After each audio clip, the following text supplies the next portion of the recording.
Hello, good afternoon. You are muted. Sorry.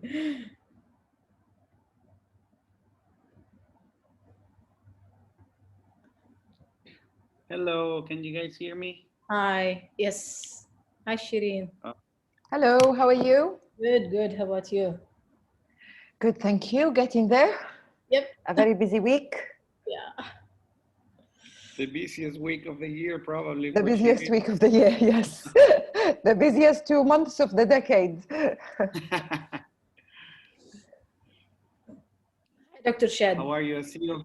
I'm good, good. How about you? How's everything? Good, good. You are muted, Dr. Shadi. Shadi, right? Sorry. Yep. Yes. Okay. Hi. How are Let you? me add the recommended background. All right. There we go. Okay. How's everything? Good, good. I see Jose and Shireen here, so I'm in good hands, I guess. How are Hello, you? Dr. Shadi, how are you?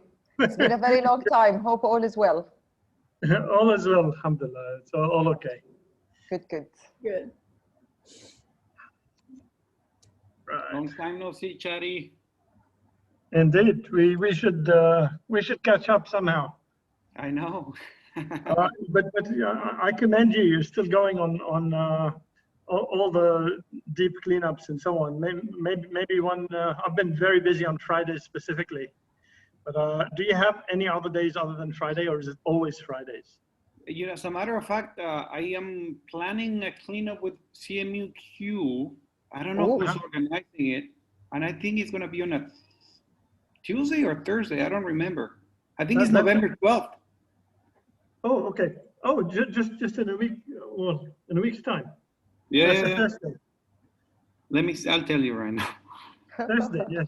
That sounds better. Yeah, that's November 12th. We're gonna go. I'm gonna take a group from CMUQ to the singing dudes. Oh, nice. Maybe we'll join that.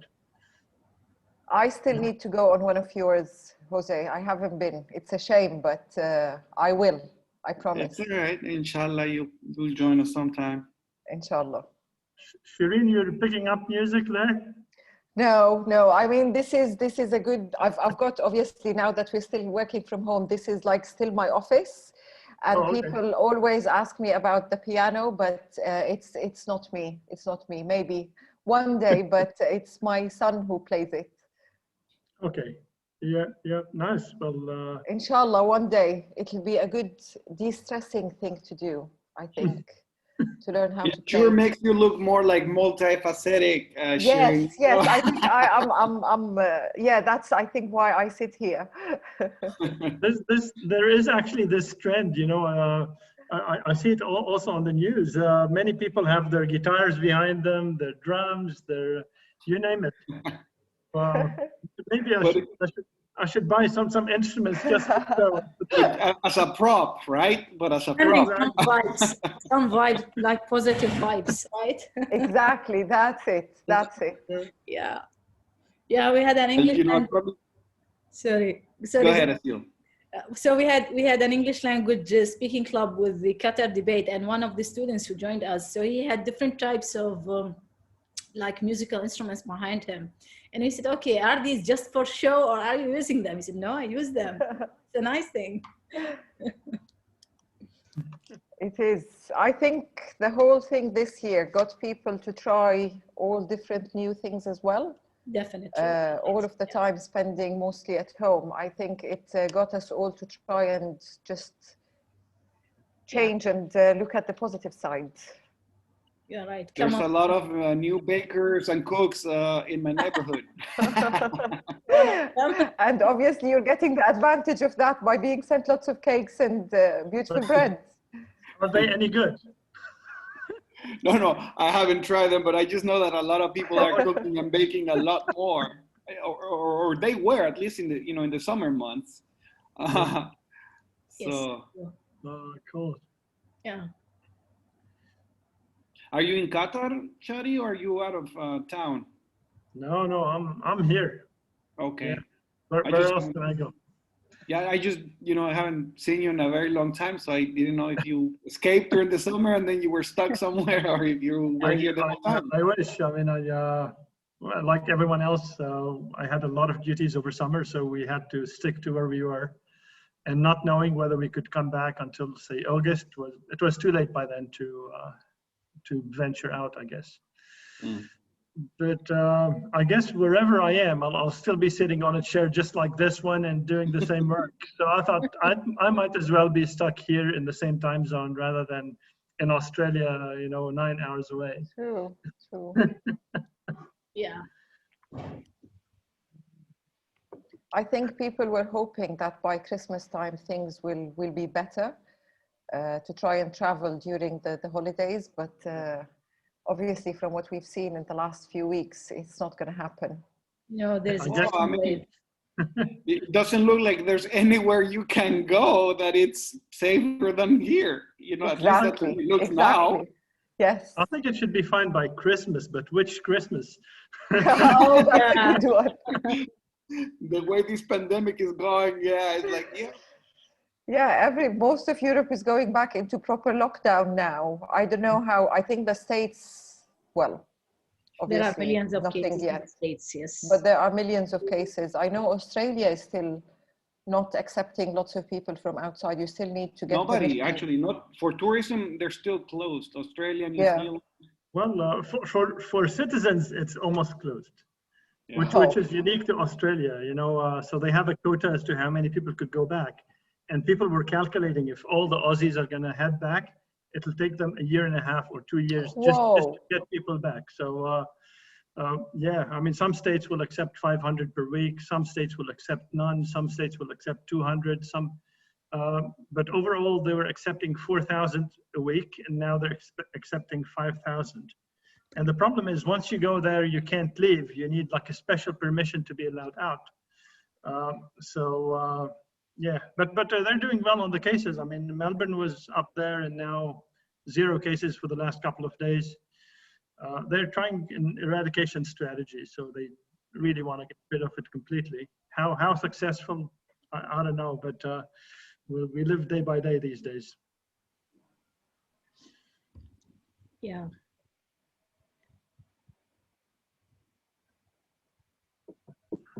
Is Aisha still joining us?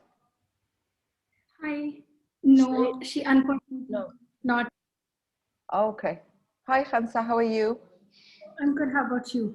Good, thank you. Hello, Khansa. Aisha will not be able to join. She told me just today. Hello, everyone. Hi. Hello. Hi. Hello, Green Man. Election day. Am I the only one who's been glued to the television or to my phone, I should say? Everyone. Although I told myself, I'm not going to do that. I'm not going to do that. Every 10 minutes I check and it's like, okay. Nothing is, you don't get lots of updates. It's not as quick as people would like it to be, I think. Well, not this year, not this time around. No. I keep refreshing. I've got the BBC on. So I keep refreshing and nothing much is happening. It's just the same, more or less, as it was this morning. Yeah, so we actually should thank you for the welcome distraction from this nail-biting election. It's nuts. So I think we're really, like, I was watching Fox News too, because I want to hear every perspective, and they were saying this could drag on easily till next Thursday because North Carolina is sort of on the fence, and they are permitting ballots to be counted through next Thursday. So I'm not expecting anything sooner. We'll see. The suspense continues. Yeah, it's better not to watch.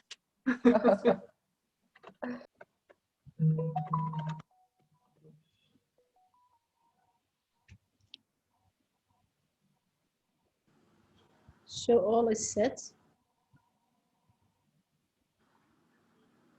Khansa? Okay. Hello, everyone, and welcome back to the US Embassy's panel series.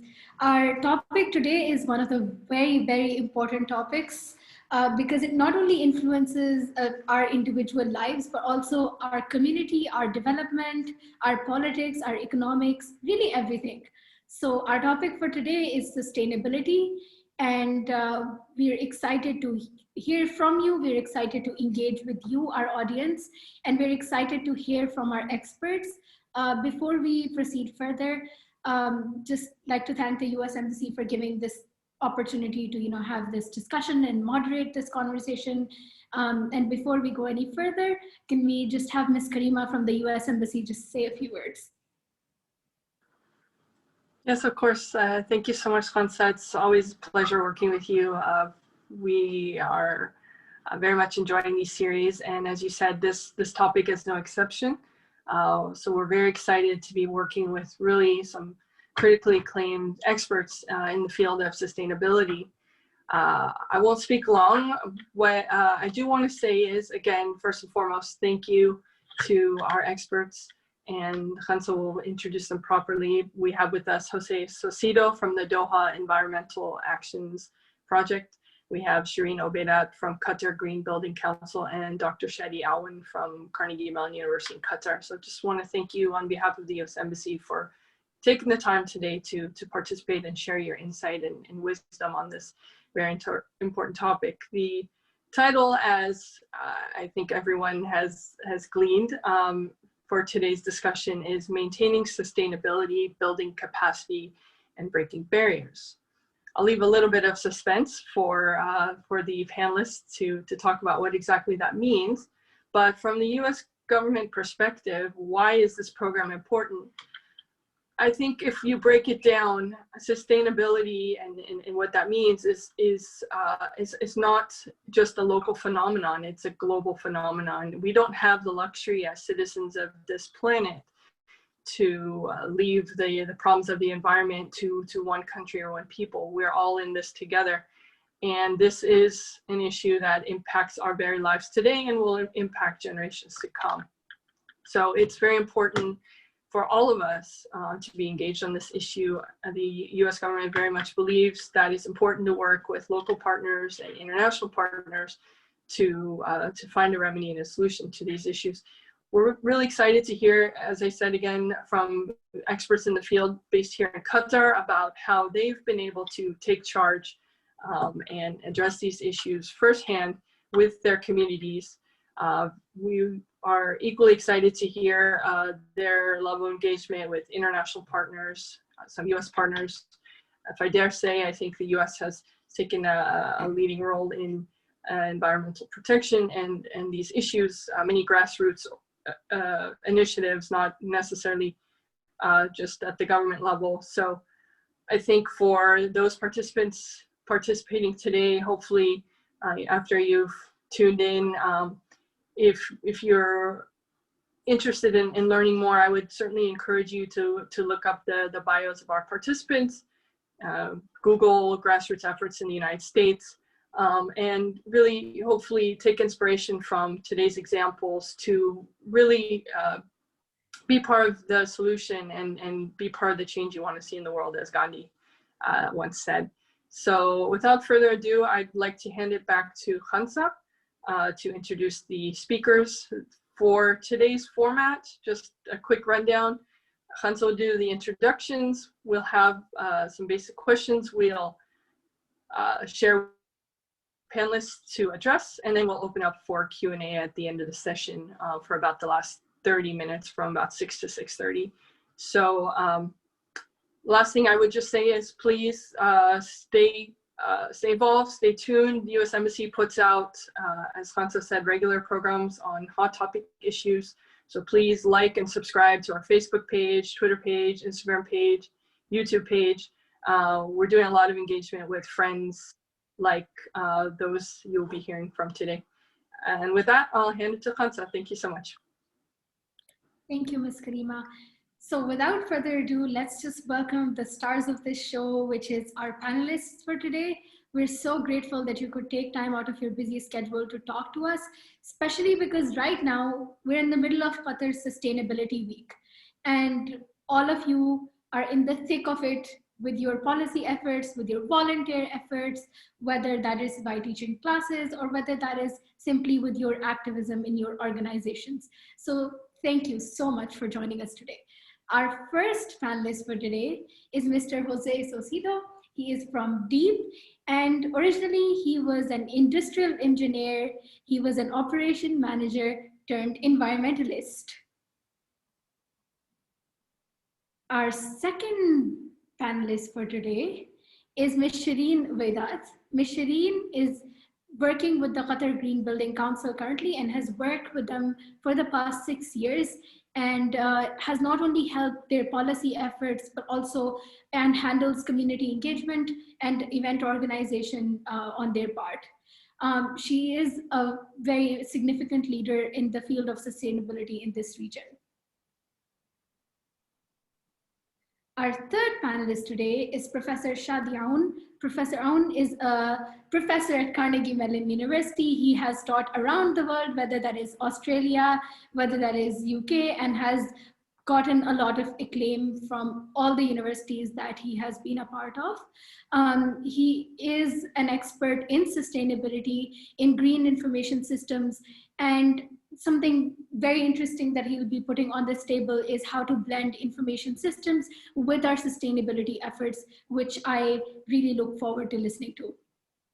So without further ado, let's hear about why these people are into sustainability to begin with. You know, we have an environmentalist with us who was an engineer. We have a professor who specializes in information system.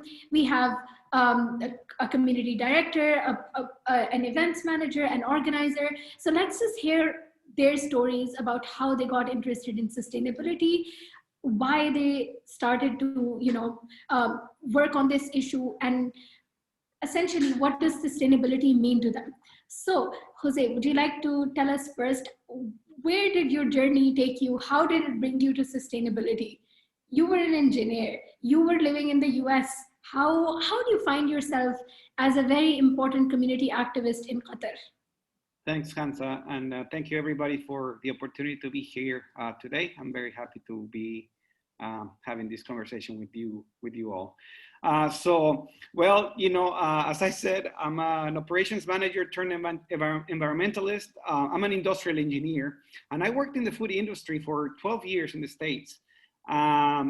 I was doing a lot of cost savings projects, for a big food company. And what people oftentimes don't realize is that a lot of the cost savings projects that you can do in any industry turn out to be sustainability projects. I was doing projects to try to minimize water usage, electricity usage. How can we use less materials, ingredients, et cetera, et cetera? How can we generate less waste of this, of that? So all of that was translated into profits. I was just doing my work as an engineer, but they were all sustainability projects, So I guess professionally speaking, that's how I got involved from early in my career. And then around 3 years ago, I had the opportunity, over 3 years now, to come to Qatar. My wife got a job here in Qatar, and I came along with the family. So that gave me the opportunity to look for other things to do. I was interested in volunteering. I knew I wanted to do something good. I wanted to give back.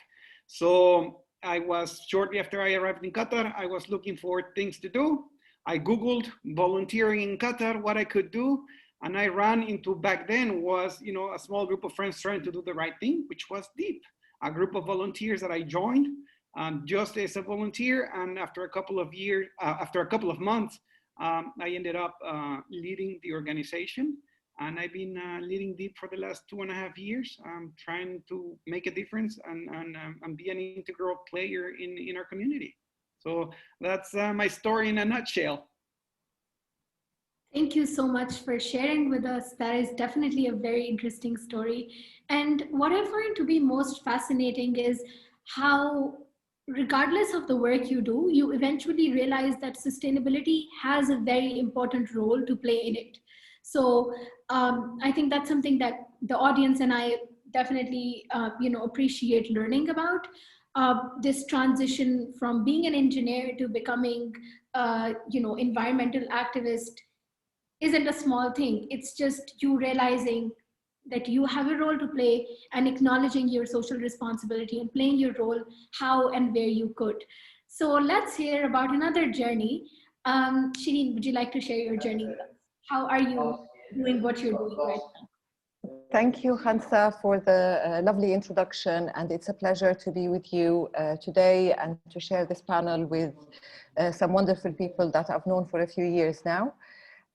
My journey started, I'm not going to say when, I'm not going to give dates, it's just going to give away my age, but back when I graduated from university a few years back, my first volunteering work was actually with sustainability back in Jordan, which is, as Jose just said, I mean, you feel you're doing something good for the future and for the community.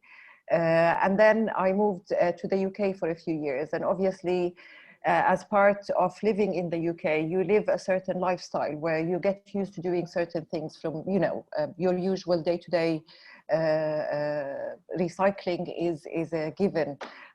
Conserving the way you use your water and energy is a given as well, just because of how things are over there. You walk and cycle more, you don't always use your car. So there were certain things that I was used to living in the UK. And then I moved to Qatar 8 and a bit years ago. Oh, I can't believe that. And coming here, you realize at the time, there were so many things, that I got used to. And then I stopped and said, how do I recycle? Do I throw all of these things in the bin? Do I do this? Do I do that? So it was weird to not be doing certain things that I got used to. I had the pleasure at the time to meet, to find Qatar Green Building Council, and then I started working with them.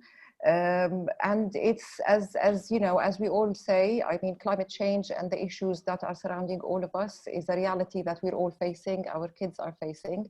So I always feel, despite all the challenges that we face, we're doing something good for ourselves, for our lives, for our kids, and their future, the future they will be living with because of our actions now. Thank you so much for sharing your story. So to all you graduates watching us and all of you seniors looking for jobs like me, make sure that you pay attention to this story, because something that you're passionate about, something that you want to make a change in might just give you opportunities that you're looking for, and you just have to keep up with this and continue working on it. So thank you for sharing. Professor Aoun, would you like to share your journey with us? How are you working on sustainability? How do you connect information systems with sustainability? Absolutely. Well, thank you again for the opportunity to be on this great panel among friends and among colleagues that are leading the charge on sustainability in Qatar. So my earliest memories as a child were fond memories in my grandparents' house. They had a nice garden. We will go to picnics in nature. So it's part of my early childhood that brought that affinity of nature to me. But then I joined the Scouts movement as a young boy as well, and that solidified it. It's just the times when we used to go camping in nature were things that we would wait for the entire year to do. You spend the year just preparing for that week where you go camping with your friends, and it built that link between myself and the natural world around me. But then when I went through my schooling, I went to university, and I did my studies in business and later on in information systems and in education, but never really found my way into studying sustainability or the environment until the first year of my PhD. I was doing a PhD in information systems and doing activism, environmental activism on the side. And I was doing what could be considered as a vanilla or boring topic in information systems as my topic. And then one of the professors who was visiting from Europe at the time brought me aside and said, look, you have this real passion for the environment, why don't you do something about the environment in your information systems studies? And that triggered the entire thing for me. And I went and did the first PhD in the world that was in the field of green information systems. And the rest, as I say, is history. Now I teach it, I research it, and I'm an activist in it. Thank you so much for sharing, and I hope that it really encourages more people to sort of branch into sustainability, even though it feels like it's relatively new as a field. But I think this really shows us, if we really are interested in this field, we can really work to make it sustainable for, you know, our futures. So my second question is also for all my panelists. Can we hear from you guys about the scope of your work? Do you work with normally, and what is your end goal? So let's start with Jose again. So what is the scope of your work? Which stakeholders do you work with? And what is your end goal? All right, thank you, Khansa. Well, there's basically three key objectives that that I'm trying to do here. So first and foremost, is all about awareness. You know, I want to educate people and the general public about the problem of plastic pollution, and at the same time share with them how beautiful Qatar is. You know, especially as a foreigner, for me, I hear a lot of people saying, "Oh, you know, Qatar, there's not much to do. It's all brown." It isn't. You know, you just need to get out of the city, get out of the comfort of your AC house, room, office, whatever it is, and you'll be surprised of what you will find, whether it's in the desert or on the beaches of Qatar. So awareness is number one.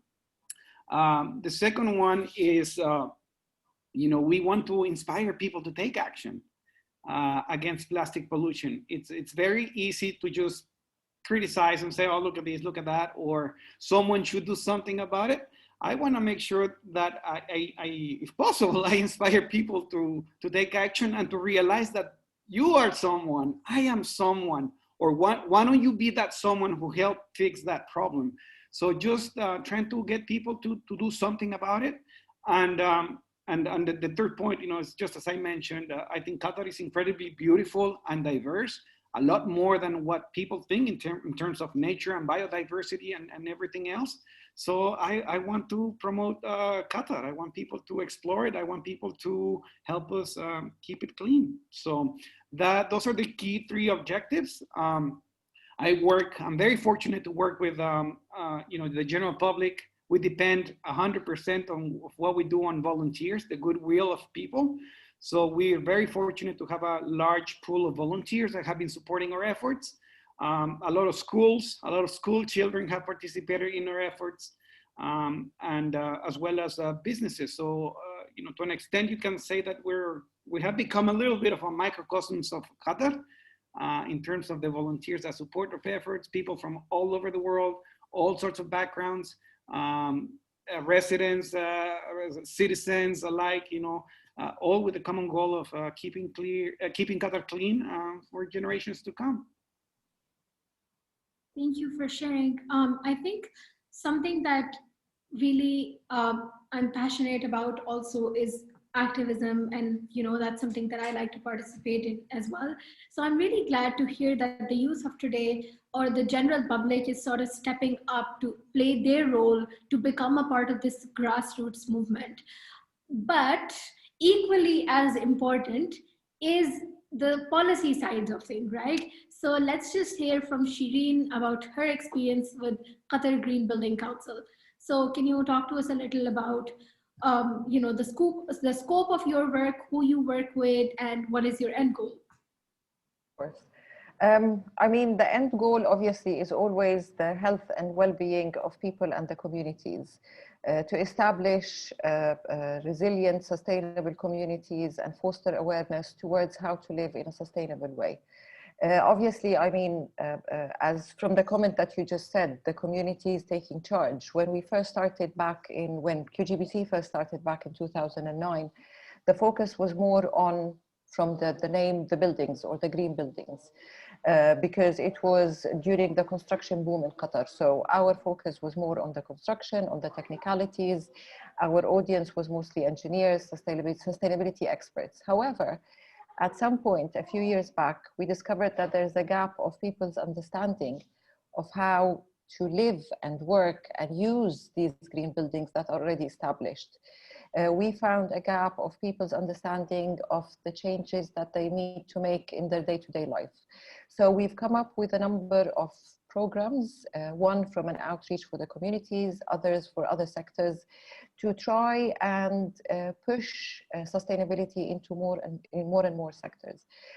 From, let's say, talking about my area from an outreach perspective, Qatar Sustainability Week, this is the 5th year. Another, as it's been an extremely busy week, despite all of the challenges of COVID and this weird year that we're living in.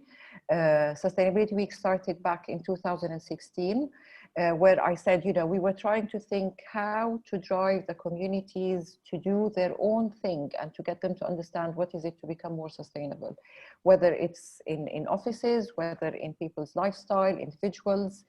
And we thought, let's create this umbrella of the Sustainability Week, and then the different organizations, community groups can do whatever is relevant to them. So you'll find that certain organizations are more interested into recycling, others are more interested into raising awareness within their communities. Community groups like DEAP, like Greener Future, like others, they have their own perspective and their own goals towards their communities. So each and every organization will come up with their own initiative, activity, register it under Sustainability Week, so we can create this hype during at least this week in the year where everybody can hear about sustainability in different areas, different places. And then this hype can continue where people learn, it can continue with them over the coming months, and people will start getting used to making these changes in their lives. Over the last few years, we've had more than 100,000 people taking part. We were able to reach, I would say, more than 1 million people with the help of our partners and our media partners. This year, alhamdulillah, as I said, despite all of the difficulties, we have more than 120 events, 150 partners taking part in the year. Lots of virtual events, but this is part of the change that we are facing now. Instead of, you know, getting people to go to physical events, doing something like this is the new norm. And it saves energy, it saves transport, so it's making positive changes. So that's Sustainability Week. We've got another outreach, which is Qatar Sustainability Awards. Again, this is a big one for us because this is our way of showcasing how much is being done in Qatar towards sustainability. We do awards for buildings, green buildings, certified buildings, of course. We do awards for research, whether it's student research or professional research. We award the hospitality sector from hotels and restaurants for all of what they're doing in their premises. We award initiatives, whether they were government initiatives, community initiatives, school, universities. And again, because of all that has been done, whether it's Sustainability Week or everything that's happening in Qatar, we find every year that the participation and the application for the awards is increasing year by year. One other outreach is our annual conference, and it focuses on the technical part through future sustainable cities. It focuses on the economic part through green business is good business. And the third part is the sustainability as a lifestyle. From a program perspective, we have a number of programs that focus on different groups. A few years back, we became a member of Foundation for Environmental Education, which we are implementing 2 of their main programs. One for schools, which is the Eco School, which is a 25-year-old program. And obviously it is focused, and our stakeholders are the school, the Ministry of Education. And the beauty of it is that all of the work for sustainability is done by the students themselves. They learn about sustainability, they learn about changing practices, changing policies, and then they start implementing it and raising the awareness of the other students within the school and the bigger community of parents and staff and everyone within their community. So far, we've got about 20 schools that are with us. I think even more than that. We've got a number of schools that are certified already and others who are in the pipeline. Another one which focuses on the hospitality is the Green Key. And obviously with all of the acceleration towards the World Cup and the promise of a carbon neutral event, the hospitality sector has to move towards becoming a more sustainable sector. So the Green Key is focusing on hotels, on conference centers, tourist attractions, and campsites as well. And we've come up, which something we've launched back in September, a new program for eco events. As you know, the event industry again is something that is growing in Qatar. We're looking at all of the huge sporting events from the World Cup to even the huge sporting event that we had last year. Qatar hosts lots of exhibitions, lots of conferences. Obviously not this year, but in previous years and hopefully in times to come. And the event industry is again an industry that leaves a huge carbon footprint. So we thought going forward, this is something that needs to be changed. We as Qatar Green Building Council have been implementing eco events for a few years, and the certification itself will guide all of the people involved within the events industry to creating better, more sustainable events in the future. Wow.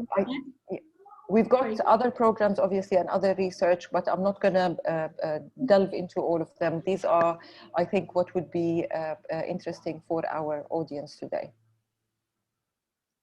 Wow, that's an excellent level of engagement. And I'm glad to see that the impact of your organization is expanding, but not just that, it's being adopted by the society on the whole. And, you know, it's sort of being shaped by the society's needs or the people's needs. And you're increasingly involving more stakeholders, whether that is educational programs for students, whether that is competitions. So you really are approaching it from multiple angles. And how do you decide which angles to approach them for is something that we find out through research. So let's talk to our expert researcher. Dr. Aoun, would you like to talk to us about the scope of your work and your end goal, and who do you really work with? Absolutely. So I guess it'll be good to start with the end goal and then work our way to how we reach it. And the end goal is an existential goal, isn't it? So we sometimes think about this dichotomy between who we are and nature, but there's really no dichotomy. We are part of nature. Eventually we are, well, effectively we are biological systems living in the biosphere. So we breathe the air, we eat the produce that we get from that ecosystem or those biota, and we survive. So in terms of sustainability, our objective is to sustain that system which we're part of and which we rely on. Now, how do I contribute to this? If I can claim any contribution there, is through my work in education and through my life mission. But in education specifically, I teach courses on sustainability, and then I love that aspect of it because it amplifies that action and mission. Essentially, if I'm teaching a course with n number of students, then each of these students will then take what they've learned in that course and teach others and implement it in their work practices and also in their lifestyles. So I'm really thankful and essentially blessed to have that opportunity to amplify my mission through teaching others to also take it and replicate it. I also do research, and my research looks at information systems and how information systems could contribute to sustainability. So I'm also contributing in that sense to the collective academic and scientific knowledge on the topic. And by the way, as a matter of trivia, there are millions upon millions of publications on sustainability, and then we have an international body that brings those multiple perspectives together. That's the Intergovernmental Panel on Climate Change. So I contribute to the research in that sense. I also contribute through outreach events, through executive education, through public speaking events to raise awareness. And ultimately, I mean, awareness is step one, for people to know what's happening and to know what it is that they need to do. But the other aspect, which is more important and maybe more challenging, is changing behavior. How do people take that knowledge and change their behavior to be more sustainable, more in line with natural processes? So this is where we collaborate with all the stakeholders here, with a wide range of stakeholders, and we're actually collaborating with the Qatar Green Building Council and the FEE, the Foundation for Environmental Education, on the Eco Campus initiative. And this is an initiative that's student-led, where students take action to make our campus, to make our educational system more sustainable. Obviously, I'm doing this in collaboration with my colleagues at Carnegie Mellon University and with the great folks at the Qatar Green Building Council. On top of this, I do sort of official events in terms of organizing conferences and organizing workshops.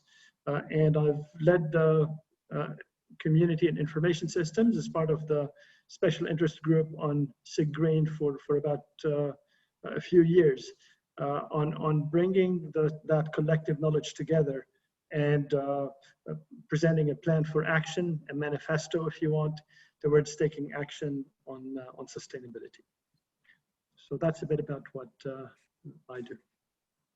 Wow, I'm sure your students are really lucky to have this opportunity to learn from you and to sort of get this practical experience to engage in, you know, meaningful activities while learning in their undergraduate classes.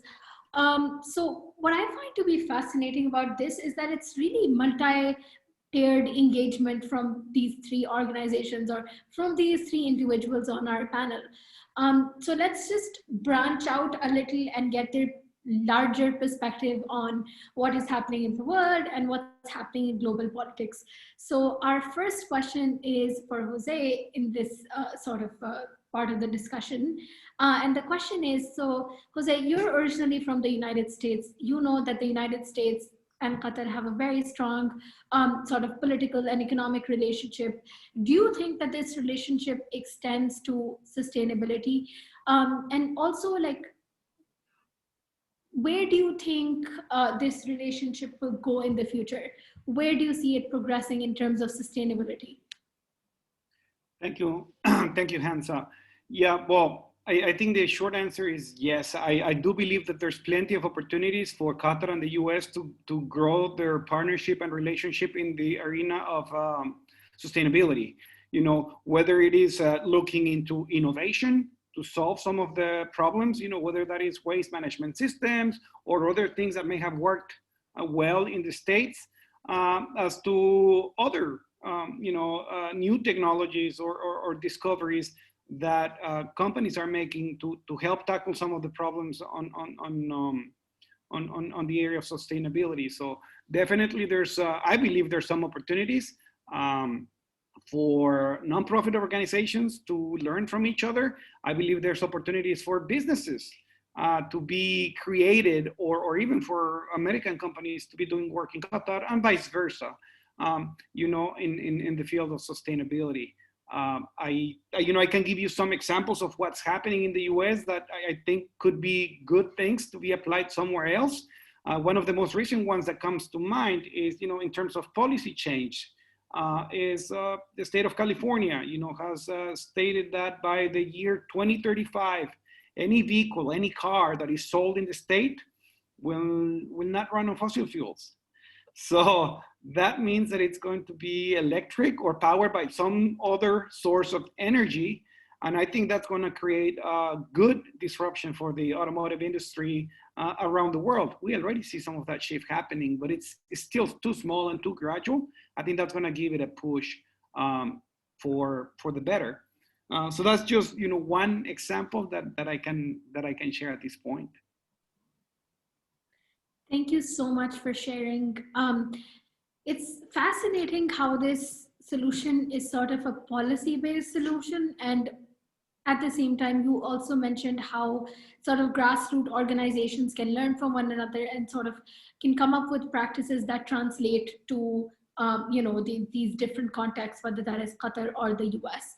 But before we explore that further, let's just try to dive into this thing about policy that you just mentioned. So my next question is from Shireen. Can you tell us a little about Qatar's vision for sustainability? Where did it come from? Where do you see it going? What is this about? That's a big one. Obviously, I mean, I'm not a spokesman for the government. I can talk about the things that are related to us. But obviously, I mean, the Qatar National Vision 2030 has incorporates the whole sustainability aspect. The government has promised that they will continue to enhance and modernize the country, but without, and you know, keeping the standards without, not on the cost of environmental degradation. So I think this is a big promise from the government of how things will be coming in the future, including the SDGs within the National Vision 2030. I think helped lots of the institutions and organizations to set their strategic goals going forward. I mean, incorporating social, economic, and environmental aspects is a huge step that has been taken for the Qatar National Vision 2030. It has been guiding all of the governmental organizations for the last few years, because I think it came out in 2008, and so it's been guiding them over the last few years. And then Qatar taking part in the Paris Agreement and being one of the countries that has signed for the Paris Agreement shows the commitment to the international goals as well. But I think we can all, there are certain examples that we can all see in Qatar as a result of the National Vision 2030. I'll talk about our mothership first. I mean, Qatar Green Building Council is under the umbrella of education of Qatar Foundation. Qatar Foundation is one of the leaders when it came to sustainability. Lots of the buildings within Education City are already certified buildings. And here we talk about the US connection, because the certifications are all by the US Green Building Council. So they're all LEED certified buildings.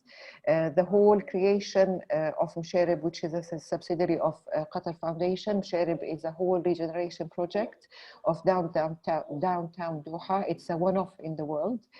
And I think it is, well, it is not, I think it is definitely one of the biggest neighborhoods with the largest number of certified buildings in one place. And again, they're all LEED certified, whether it's platinum or gold certified buildings.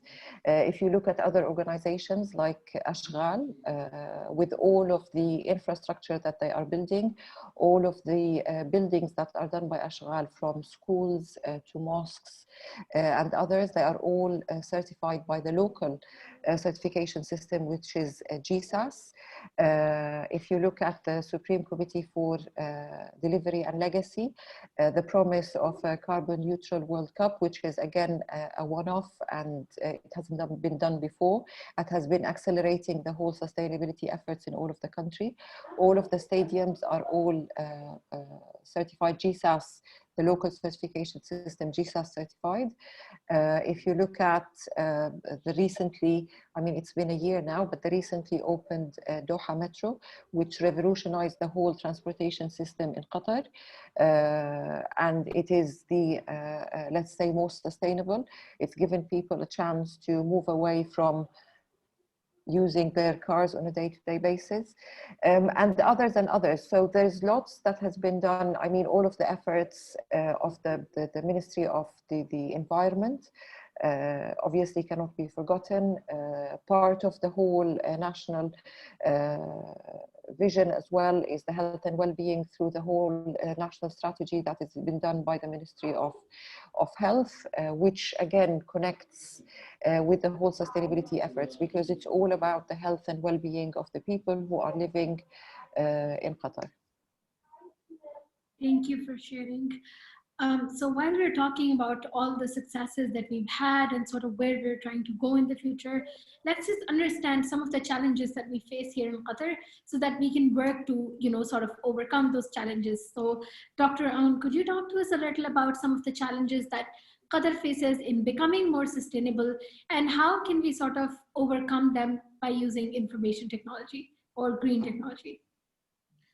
Absolutely. So I guess it's important to understand the scope of the challenges at multiple levels. So Qatar is part of the globe, so we're all facing those common challenges of climate change and global warming. And as Shireen has correctly mentioned, Qatar is a signatory. They ratified the Paris Agreement, and they put NDCs, nationally determined contributions, towards achieving the objectives of the Paris Agreement. So that's a collective obligation, if you want, on all countries in the world, or the majority of countries that have ratified the Paris Agreement. But Qatar also, and the region specifically, has more specific challenges. The IPCC looks at extreme warming and sea level rise as challenges that Qatar is susceptible to. But to bring all of this maybe more into perspective, so Qatar's economy is very reliant on the fossil fuel sector. And I think the biggest challenge is shifting towards a low carbon or a carbon neutral economy and moving towards a knowledge-based economy.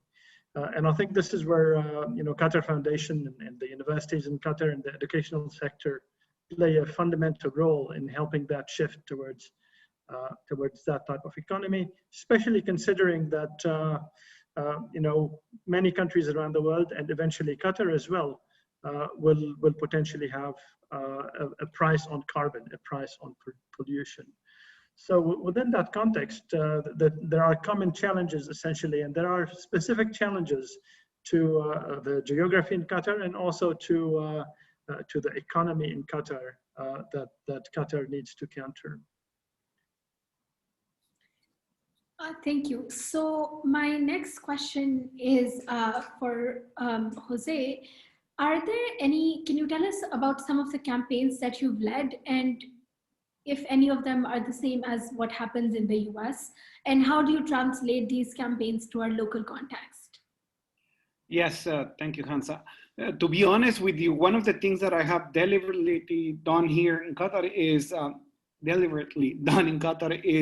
I wanted to make those campaigns, I wanted to make the messages local, something that people can relate to. So I do a lot of school presentations where I talk to kids about plastic pollution in Qatar, marine life, this and that. And I show them pictures from Qatar. I show photos of animals that have been entangled in fishing nets or ropes or other things in Qatar, because I think it's a natural tendency of ours to say, oh yeah, we all know about plastic pollution. We all see the stories on social media about the whale that had the stomach full of plastic or this or that, but that didn't happen here. Oh, it's happening somewhere else. So one of the challenges that I wanted to address is making us realize that plastic pollution has no boundaries.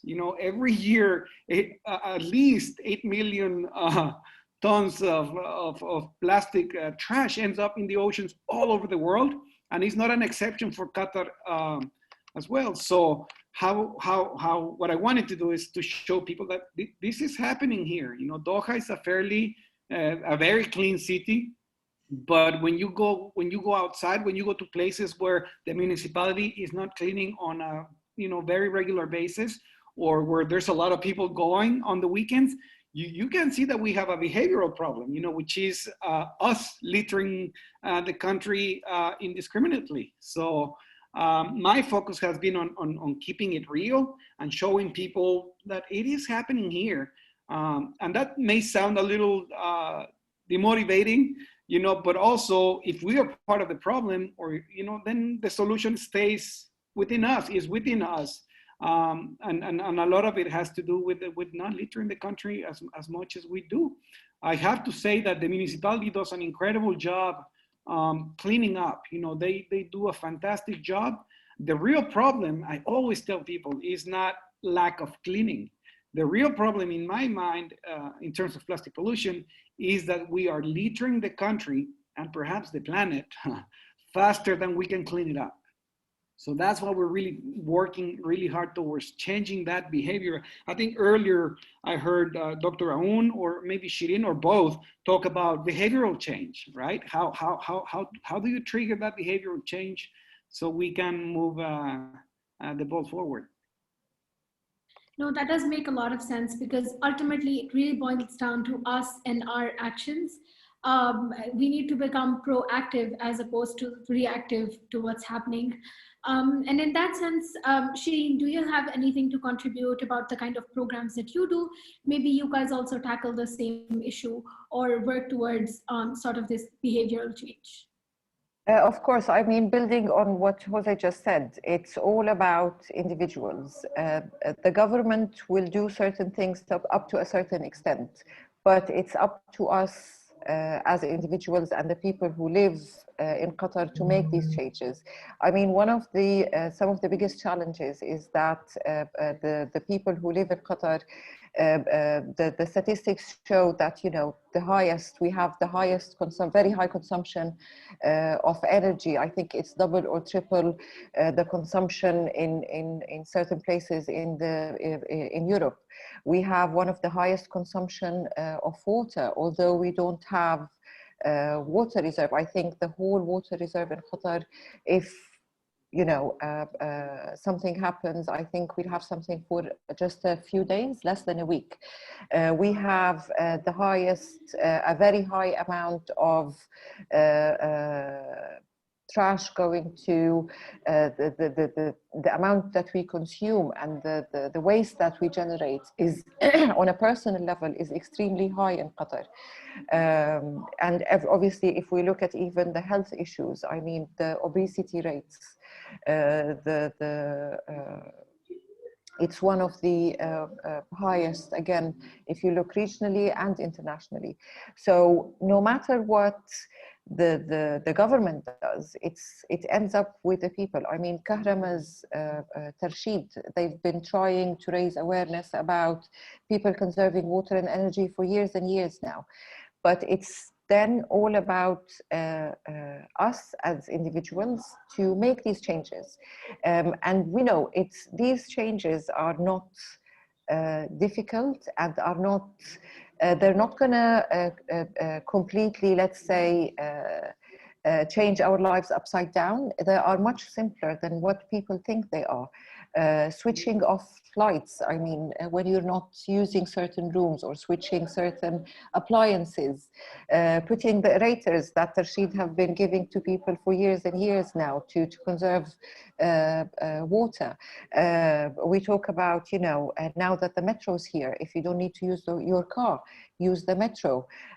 Even the way we consume, let's say when people go to the supermarket, to have a list to be able to buy what you need and not waste too much. All of these are extremely simple changes that anybody can make. Maybe at the beginning it's things that you have to think about, but then it becomes part of your lifestyle. We've seen over the years, let's say since we've started Sustainability Week, that there's a market now for recycling. We've seen lots and lots of new recycling companies coming up in Qatar, and because there's a need in the market, because lots of people are thinking about recycling and wanting to recycle their paper and plastic. So we've seen lots of new factories coming up and covering the sector. We've seen lots of new companies coming up with eco products, again, because there is a demand in the market for such products. So it's always up to the population and the community to create the demand that will push for bigger changes to come.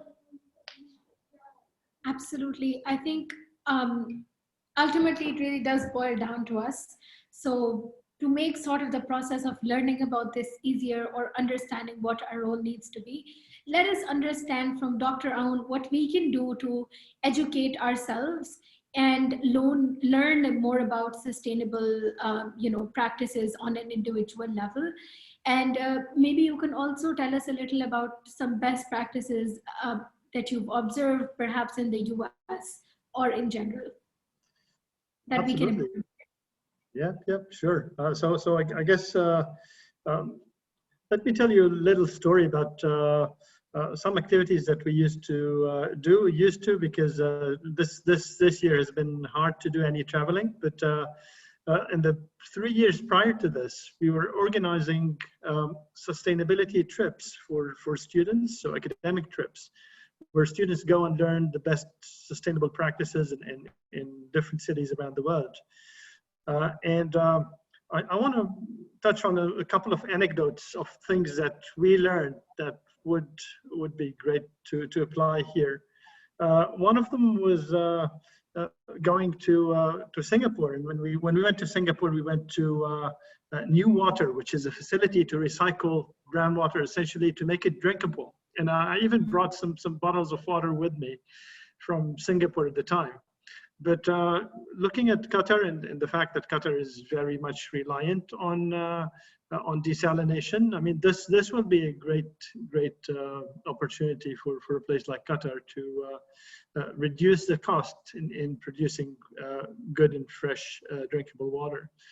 We went in Sydney. We went to a facility called Earth Power, where the facility, it was the stinkiest place we've ever been in our lives. I mean, they get all this organic waste, essentially all the rotting food and sludge from restaurants.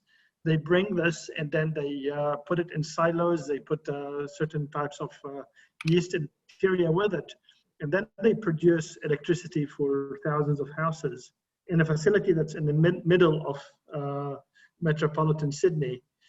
And then the output of this is just fertilizer pellets that they go and sell to the different agricultural industry partners. So these are just some examples about, at the higher level, what could be done. In terms of what we can do at the individual level, well, we can do a lot. We need to consider every activity, if you want, that we engage in, from the most fundamental, the food that we eat. If we simply substitute some of, say, the red meat that we eat with other types of meat, occasionally, I'm not a big advocate of simply mandating abatement, but more in encouraging people to change behaviors. Well, that will mean a lot. I mean, I always use that statistic, which is 1 kilogram of red meat requires about 15,000 liters of water to produce. Now, if I change this to white meat, like chicken or something like this, then I'm saving 10,000 liters per kilogram. So if you like burgers, you sure eat burgers, but if you eat them 3 times a week, just eat them 1 time a week, or order a chicken burger sometime. I mean, that could create a huge difference. Transport, I mean, now we're doing everything online, isn't it? But 6-7 months ago, if you say, okay, let's do a webinar or let's do a class online, people will not see it as equivalent in value or in reach or in objective. Now it's normalized, thankfully. So that's a good thing that we do. Substitution of transport with virtual or online interactions. If we think about clothing, if we think about work, fundamentally the work we do and how we can optimize it better for sustainability. Once we have that perspective of, okay, I'm part of a system and my actions are negatively contributing to the system, but I can substitute or change these actions to be more sustainable and more equitable and more ethical, then effectively most people, once they understand that reality, end up changing their behavior. Absolutely. So what you've said to us is a lot of things that we need to reflect on, and we need to make sure that we do our part by thinking about it after this panel, by thinking about the actions we take, the decisions we make, and the choices we make in our daily lives.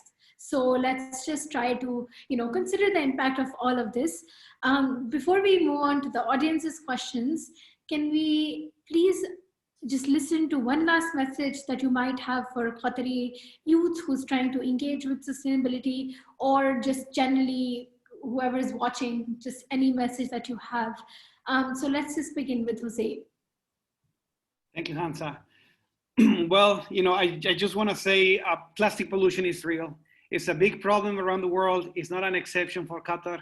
We are doing what we can to raise awareness, to inspire people to take action, but we need you.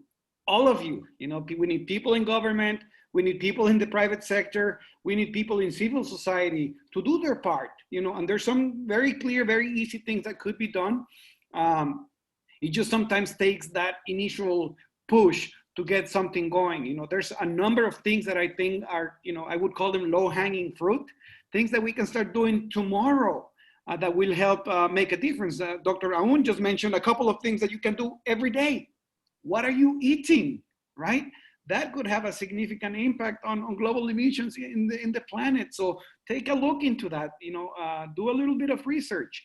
From my end, I'll tell you, please, if there's one thing you can help us do, let's refuse single-use plastics. If we can ban them in Qatar, some of them, I'm not saying all of them, but if we can ban plastic bags or single-use plastic bottles, those are the top two items that we find littering the beaches of Qatar. It's plastic bags and plastic bottles. And I'm talking thousands and thousands and thousands of bottles that are on the beaches. If you think that's an exaggeration, we've done 183 organized cleanups.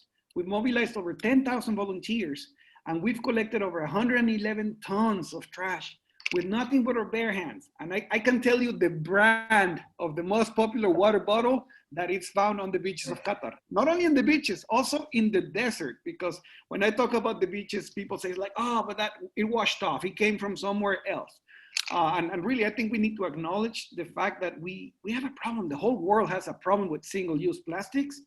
Help us. If you're a manager in a company, there's things you can do, just as easy as if you're calling a meeting, no single-use water bottles. People need to bring their own bottles from home. It's just simple things like that to measure changes, If you're using a large space and you have a couple thousand workers, how are you managing your waste? Are you recycling paper? Are you recycling plastic? What are the things that we can recycle in Qatar? And then how do we feed that system that is already in place? So help us. We need you, everybody. We need everybody to do their part so that we can keep Qatar clean for generations to come. Thank you. So you and I will do this together, and you, whoever you are listening to this, let's just think about what part we're playing in making our world less sustainable, and try to find ways to sort of eradicate that, to sort of stop that on a grassroots level. Let's hear from Shireen. Obviously, I second everything that Jose, and I always love his passion whenever he's talking about, banning plastic and asking people to do that. I mean, all I'm going to say is that there are so many changes that we've made in our lives this year that we didn't think that we would. All of the situation of the COVID-19 made us make these changes. So we don't need another crisis to make us look and force us to make the changes, it's coming. I mean, in a few years' time, it's coming our way. So as individuals, and as Dr. Chadi said, we are part of a system. If we start changing the system, the whole system will oblige, and everybody within that system will feel that they have to make their changes in their day-to-day life. We shouldn't wait for governments to impose.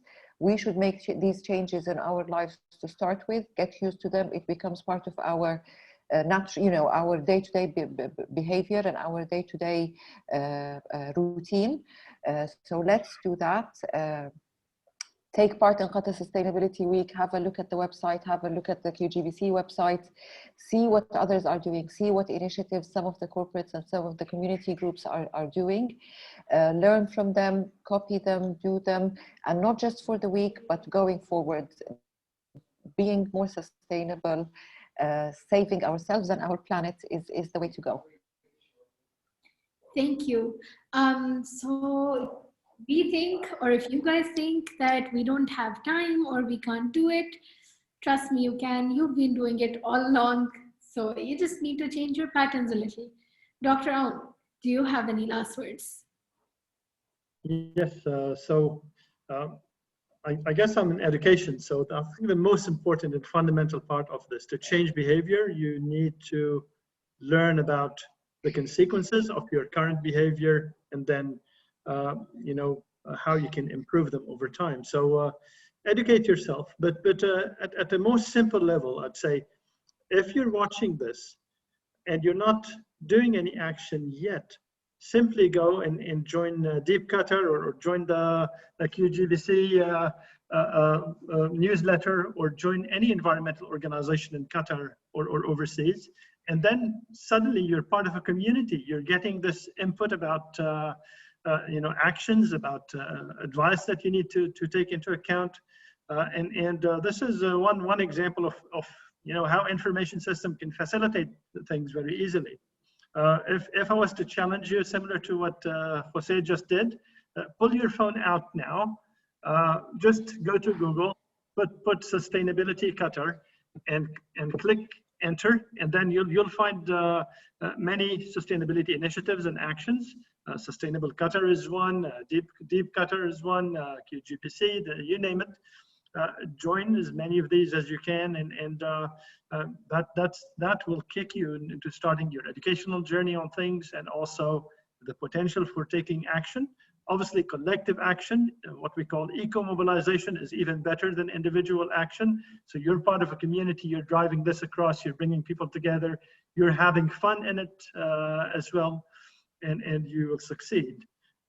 Just as a final last word, if you want, it's all about an ethical perspective. If you care about your well-being in the future, if you care about others that are here now on the planet, your friends, your parents, your children, and then future generations, you must take action. If you see that, okay, what we're currently doing collectively is destroying the system on which we all depend, then action becomes, ethically driven. We have to take action, and we can do it together, and we can do it. It's not that we can't do it. We can do it, but we need to act, and we need to act together. Thank you so much for that brilliant last statement, because honestly, yes, we do need to act, we do need to educate ourselves, and now's the time to begin. So our audience, it's time for you to begin by asking us questions. Think of insightful questions, whether that is everyday questions or whether that is, technical questions.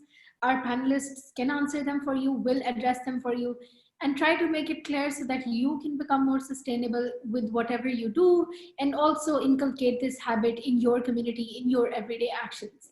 So without further ado, let's begin with the questions that we do have. We will have Ms. Asil from the US Embassy, who will be telling us about these questions that she's collecting from the various channels that people are watching this panel at. And we will do our best to answer them and address them. Meanwhile, keep the questions pouring in. Ms. Asil. Thank you so much. So one of the questions is directed to Jose. So one of our participants on Facebook, so she's asking, you focus on beaches. So what about other areas? Do you focus on other areas in Qatar?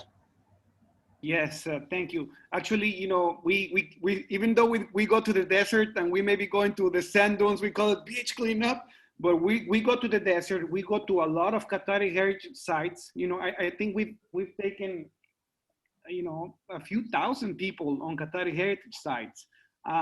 Most of them happen to be on the coast, but we go wherever we're needed. We've even done, a couple of urban cleanups just as a means to raise awareness. So we'll go whatever there's a need. We'll go whatever people want to take us. And if anybody has any ideas, any suggestions, we'll be more than happy to take them. Great, thank you so much. The other question we have, and we, in fact, lots of questions related to plastic and plastic use. So how could we reduce the plastic use? And there is a question similar to this in the Q&A, which is how can we reduce the single use of plastic nowadays with COVID-19, especially when people go to restaurants and the current use of single use of plastic in restaurants. So how would you address this? It's to all of you. So what do you think? Shireen, would you like to begin?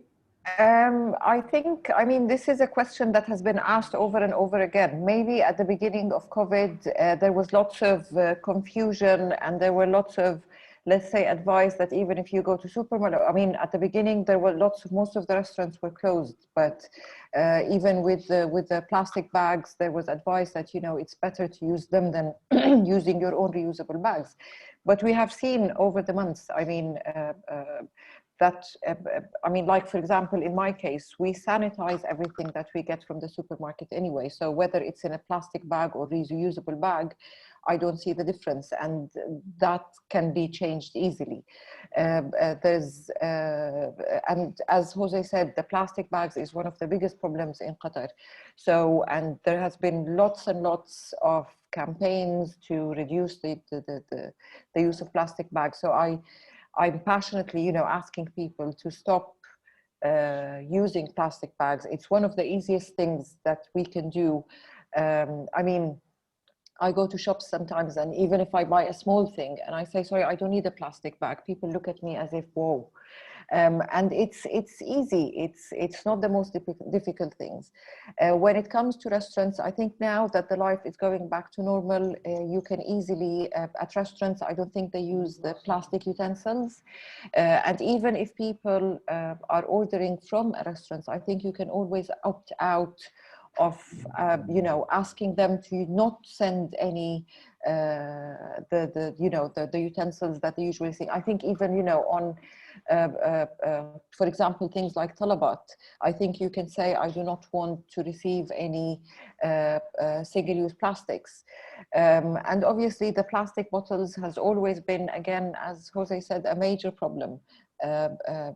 People are really attached to plastic bottles. I don't know why.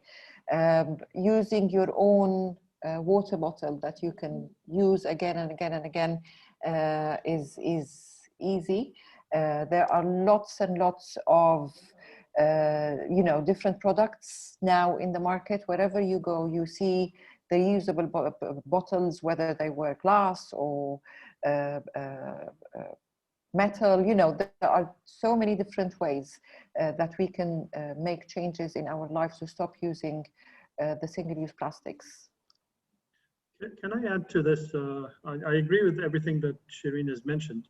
I think if I was to say how to fix that problem, 2 words: price it. So essentially, if you put a price on it, and I'm not saying this because because I think it's good, because I know it works, because this is how many countries do it. If you put a riyal on a plastic bag, people will think twice about taking that plastic bag.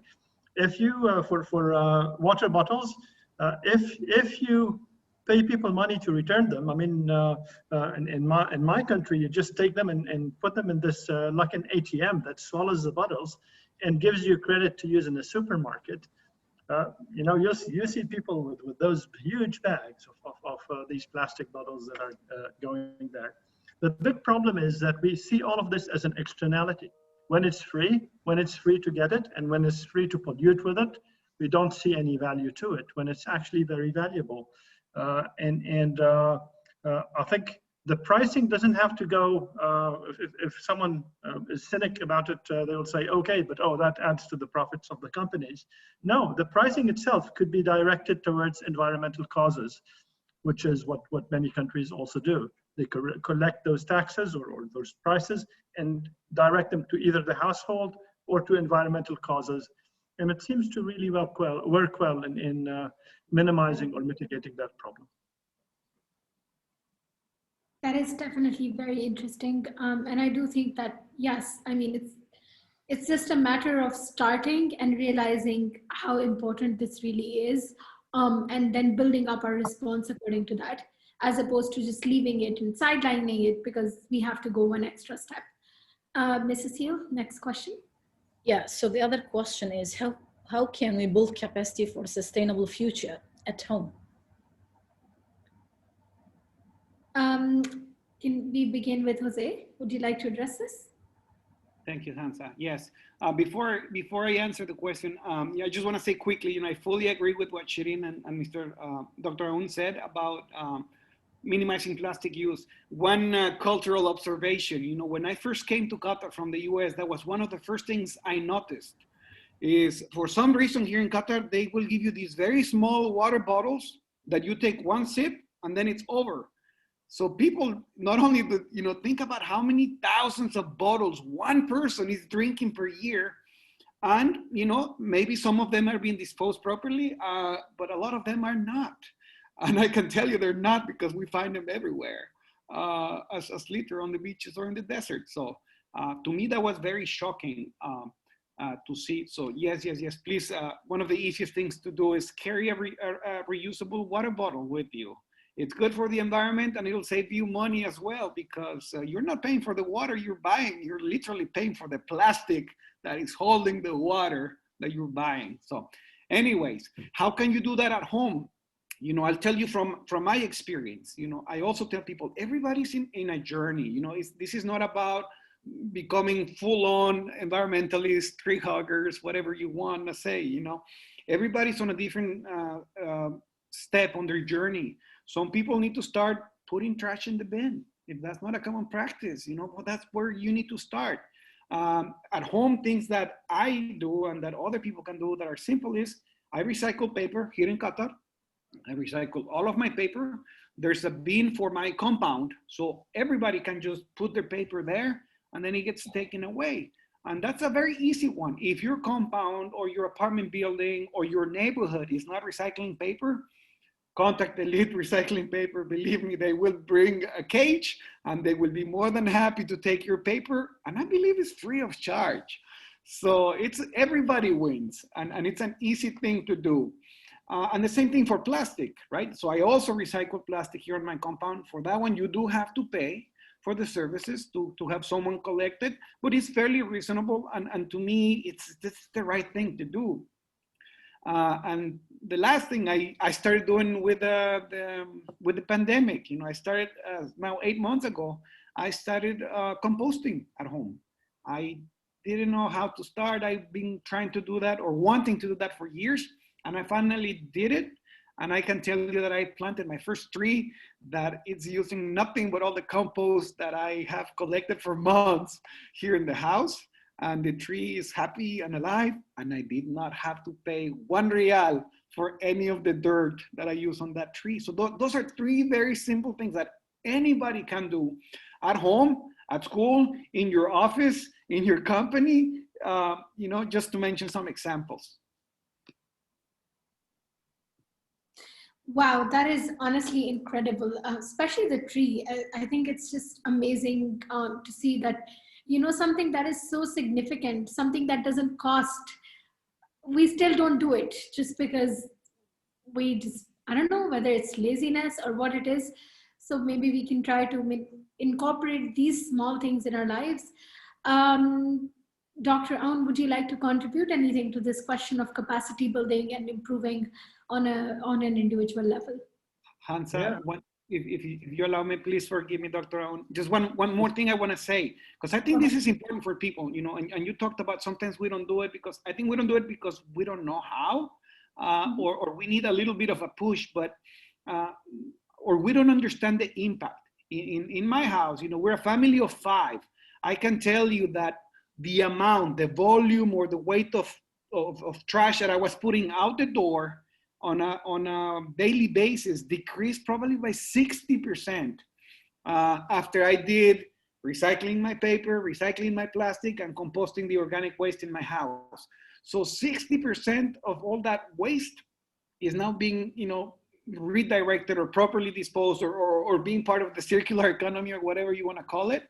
And it's even good for the government of Qatar because they're having to process less waste, so it's, I think sometimes just not being aware of that, may hold us back from doing that. So anyways, apologies. No, that really is incredible. Dr. Aoun? Yes, I wanted to say that if we think about, first of all, the term impact that Jose has mentioned is very important. So when we throw something in the garbage, where does this go? We're just putting it there, but where does it go? If you're throwing a phone, if you're throwing plastic, if you're throwing organic waste, what happens to it? Maybe the viewers can go and investigate what happens to this. I think once someone goes and sees what happens to it, they'll get a different perspective about what it is. It's actually not waste. It's waste of imagination, but it's actually not waste. If you're throwing something metallic, that has value. Metals have value. If you're throwing plastics, well, many of it can be recycled. It has value. If you're throwing waste or garbage, that has value as well. If you're throwing organic waste, well, that has value too. So you have countries around the world buying all of this trash because they use it to generate power, for instance.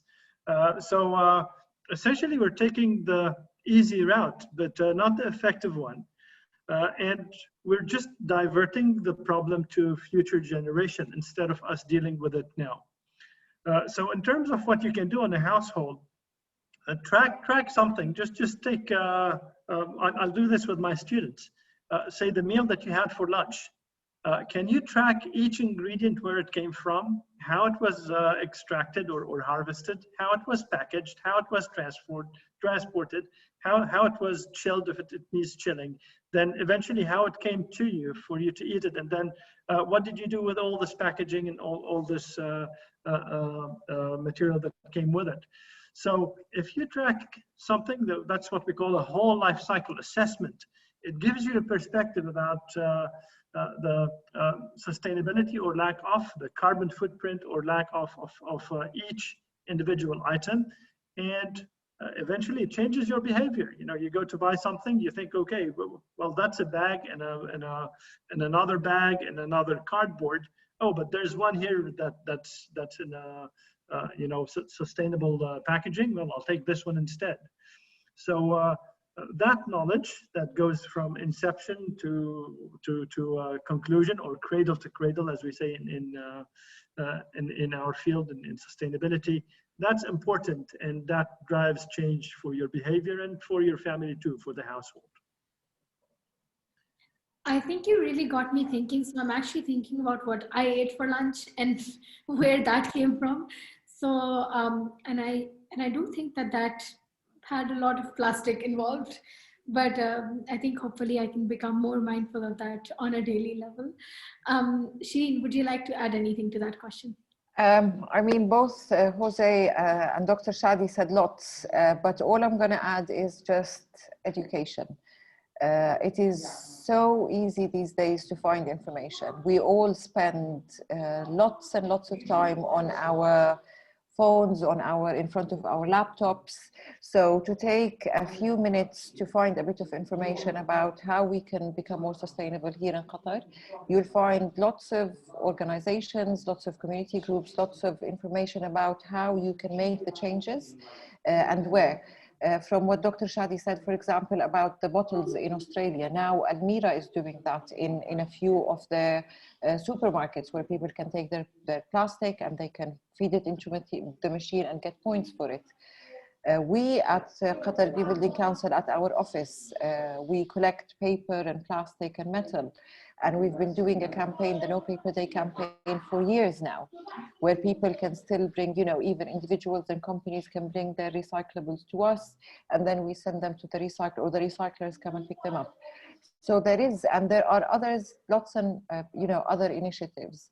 It's all about making the decision to change, going out there and looking for the information. And I mean, we speak at these webinars to raise awareness, but again, people can easily find that sort of information on different websites, on social media. It's all out there. So unfortunately, people have no excuse now. The information is out there. They can make the change. It's easier than what people think. So I think it's just time for action now. Absolutely. And hopefully I feel all stirred up to, you know, begin taking action on this and making sure that I take this more seriously than I did before. Ms. Asil? Yes, so one of the questions that we have, how would people sign up to get involved in those cleanups or cleanup initiatives, and how to start an initiative, how to get people involved in it, and how to share and have a part? So let's begin with Jose. Thank you, Khansa. Well, that's probably one of the easiest questions. So if you want to join DEAP Qatar and our efforts, we have a Facebook page or an Instagram page. Look us up at DEAP Qatar for Facebook, at DEAP_Qatar for Instagram. We do cleanups every Friday. They're open to the public. Now in COVID times, we have to take some, you know, additional precautions, and we're limiting the number of volunteers, but it still is doable.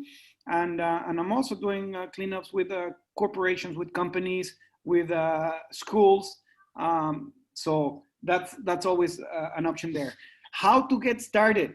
You know, just don't think about it too much. Just if you have an idea, if you want to start doing something, just go do it. I'll tell you a practical or something that happened to me that I will be forever grateful with the Green Building Council. So around 2 years ago, I was knocking on Shireen's door, and I'm like, hey, you know, I want to find a different way to share my message. I was having a hard time getting into schools, and Shireen managed to put me in touch with a basketball academy where I did a recycling workshop. So I'm not an expert. All I knew about recycling is what I was doing. So I just went with it. And what that did for me is I didn't think about it too much. I just went with it. And that opened the door for me to start going to one school and then another, and then another, and then another. And probably by now I've done probably 60 or 70 school presentations. I don't know how many. So don't be afraid. You know, it doesn't have to be perfect. You don't need to have all the answers. It's just if you have this passion, this desire to share a message or to do something good for your community, start simple, start small, and just go do it. And by all means, if you know someone where you can go knock on some doors, UGBC is a great place to look for resources. Dr. Aoun told you already, you know, just Google sustainability in Qatar, you know, just like I did. You know, 3.5 years ago, I was like volunteering in Qatar. Just go do it, and then that'll take you places.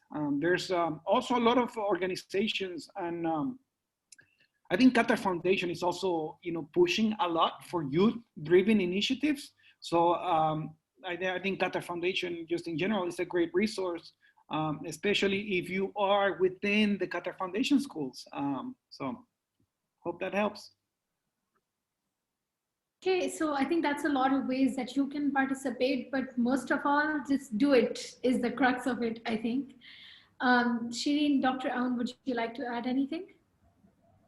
No, I think, yeah, we've Jose and Dr. Chadi said lots, so yeah. Perfect. Time for one last question, Ms. Asil. So there are like some questions in the Q&A. One of them is how to recycle clothes, since there is a lot of shopping in Qatar.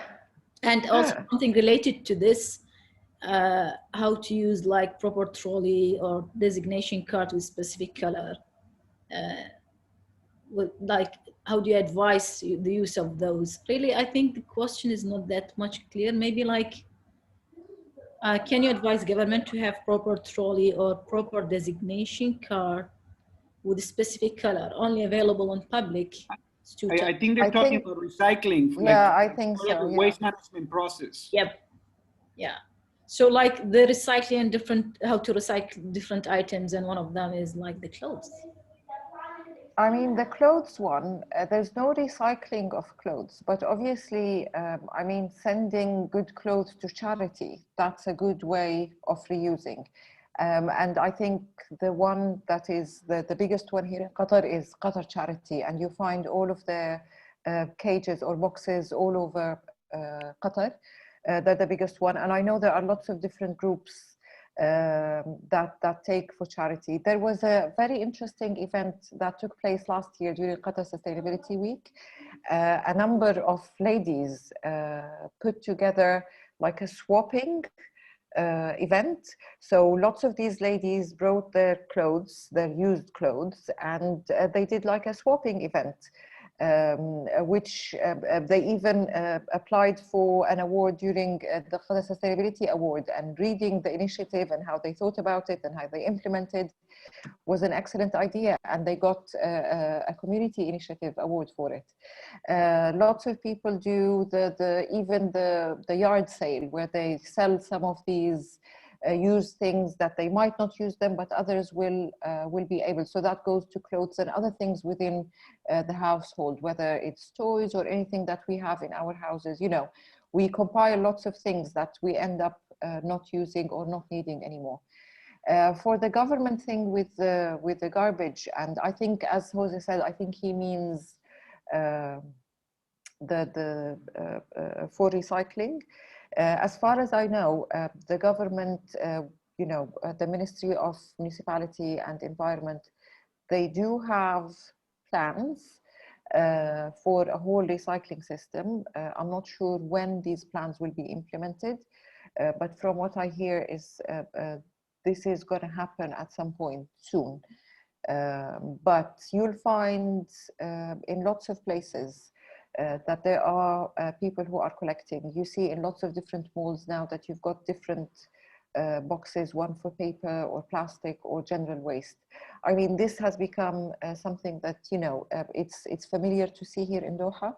So it's happening, it's taking place. It might be slower than what we would like, but I think it's coming. We look forward to it. Jose, would you like to add anything?